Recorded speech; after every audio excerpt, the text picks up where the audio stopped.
aktres na si Aramina, nakatanggap raw ng indecent proposals noon.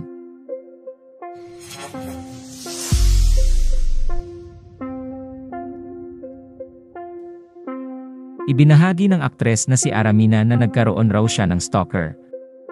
At nakatanggap rin daw siya ng mga indecent proposal noong nagsisimula pa lang siya sa showbiz industry. Sa kanyang guest appearance sa bagong episode ng Surprise Guest with Pia Arcangel podcast, ibinahagi ni Aramina ang naging karanasan niya noong nagsisimula pa lang siya sa showbiz. Ayon sa kanya, naging bahagi siya ng That's Entertainment sa edad na 14 at naging mainstay siya sa Bubble Gang sa loob ng 10 taon. 4 naman ang naging screen name niya, kabilang ang Daramina, Danica Gomez, at Aramina Reyes.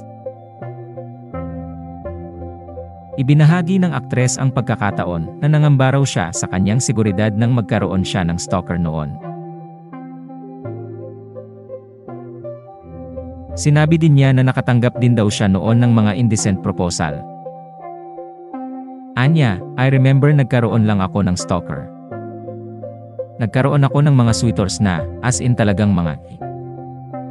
I admit na mayroong mga indecent proposal na nakakatakot. Kwento pa niya, may nakikipag-ugnayan para sa kanyang manager ang ilan para makita siya. Hindi rin daw siya basta-basta sumasagot sa mga tawag.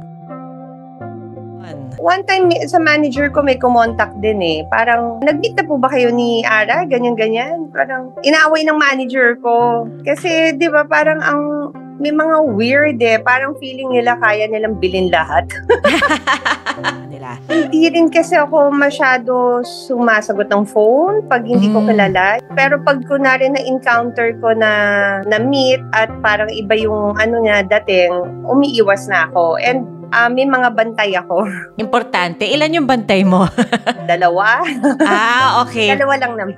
Pero ngayon, matatanda ang pinakasalan ni Ara ang President at CEO ng Philippine International Trading Corporation o PITC na si Dave Almarinez noong 2021.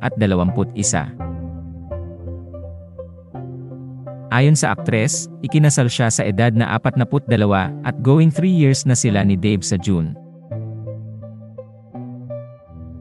Sinabi din niya na siya'y mentally, emotionally, at physically prepared sa buhay may asawa. Salamat sa panonood. Huwag kalimutang mag-subscribe sa aming YouTube channel, i-like ang video na ito, at i-turn on ang notification bell.